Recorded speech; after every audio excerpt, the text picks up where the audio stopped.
vous avez la parole, ma chère collègue.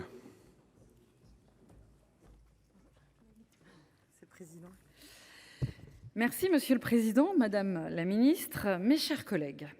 Pour la troisième fois depuis 2019, je n'ai pas salué, bonjour Monsieur l'auteur de la proposition de loi, Vincent Delahaye. Pour la troisième fois donc depuis 2019, notre Assemblée est réunie pour examiner un texte dit Balai, issu des travaux du Bureau d'abrogation des lois anciennes et inutiles, créé en 2018 à l'initiative de notre collègue Vincent Delahaye, dont je salue l'engagement sans faille au service de la clarté du droit. Lors de l'examen de la première loi Balai en 2019, pour laquelle j'étais également rapporteur, j'avais pu mesurer à quel point la complexité du droit est susceptible d'égarer les administrés. Comme le relevait Jean-Marc Sauvé, alors vice-président du Conseil d'État, dans son rapport publié en 2016, la simplification et la qualité du droit constituent la garantie d'une compréhension et d'une prise en charge utile des besoins d'intervention publique et l'un des ressorts de la confiance de nos concitoyens dans la légitimité de l'action publique.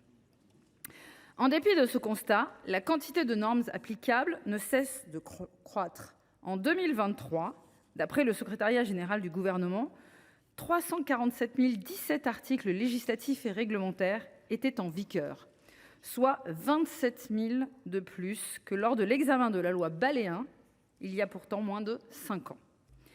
Co-signée par 90 collègues, la proposition de loi de notre collègue Vincent Delahaye est l'une des traductions de la volonté du Sénat d'œuvrer en faveur de la qualité du droit, conformément aux principes constitutionnels d'intelligibilité, de clarté et d'accessibilité de la loi. Les deux premières lois Balai répondaient à une logique chronologique. La loi Balai 1 a abrogé 48 lois obsolètes adoptées entre 1819 et 1940. Tandis que la loi Balai 2 a abrogé 115 lois adoptées entre 1941 et 1980. La présente proposition de loi Balai 3 vise également à améliorer la lisibilité et la clarté du droit, mais diffère des deux précédentes lois Balai sur 2 points. D'une part, la proposition de loi Balai 3 obéit à une logique sectorielle ciblée sur le droit des collectivités territoriales. En conséquence, l'étendue chronologique des modifications apportées au droit en vigueur est particulièrement large, puisqu'elle débute en 1942 et touche à des articles parfois très récents, comme par exemple les articles 55 et 58 de la loi dite AGEC de 2020. D'autre part, la proposition de loi Balai 3 se démarque par l'ampleur et la nature des modifications qu'elle apporte au droit en vigueur. Elle comporte en effet 19 articles. Parmi ces articles, le seul article 15 tend à abroger une soixantaine de lois jugées obsolètes. Outre l'abrogation des lois obsolètes, la proposition de loi propose également de façon inédite de codifier des articles de loi, d'abroger des articles du Code général des collectivités territoriales et de procéder à des corrections de mentions erronées ou devenues obsolètes au sein de lois ou codes encore en vigueur. Je ne reviendrai pas sur les effets néfastes d'un droit trop complexe. De très nombreux rapports ont insisté sur ce sujet. Je formule cependant le vœu que la démarche que porte ce texte soit systématisée. Lors de l'examen de chaque texte, nous devons nous obliger à avoir le réflexe de chercher à abroger une norme antérieure qui serait rendue caduque par la nouvelle que nous proposons. Le risque d'une opération Balai est cependant d'abroger, par erreur, un texte d'apparence obsolète, mais qui constituerait toujours le fondement légal d'un acte ou d'une situation actuelle.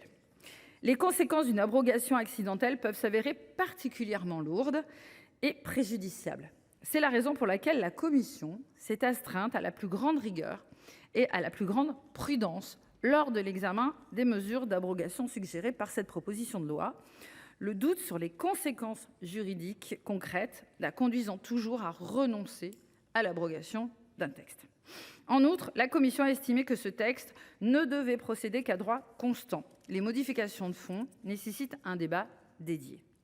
Je vous précise par ailleurs, par souci de transparence, que la Commission a conduit ses travaux sur la base de l'avis du Conseil d'État et en étroite collaboration avec les administrations centrales concernées afin d'aboutir sur un texte qui, je l'espère, évitera tout effet indésirable et améliorera la lisibilité du droit. Suivant la position ainsi énoncée, la Commission a adopté 50 amendements. Ces amendements, qui œuvrent tous à droit constant, ont soit ajouté de nouvelles abrogations de dispositions caduques ou procédé à de nouvelles corrections de références erronées, soit procédé à des coordinations manquantes, ou soit à majorité des amendements qui sont revenus sur des abrogations, codifications ou corrections suggérées par la proposition de loi lorsque, par exemple, le caractère obsolète du dispositif n'était pas suffisamment évident. Dans la continuité de la position de prudence énoncée précédemment, je vous proposerai tout à l'heure d'adopter un amendement supplémentaire à l'article 15 afin de rectifier une erreur matérielle et d'éviter l'abrogation d'un dispositif encore utilisé à l'heure actuelle.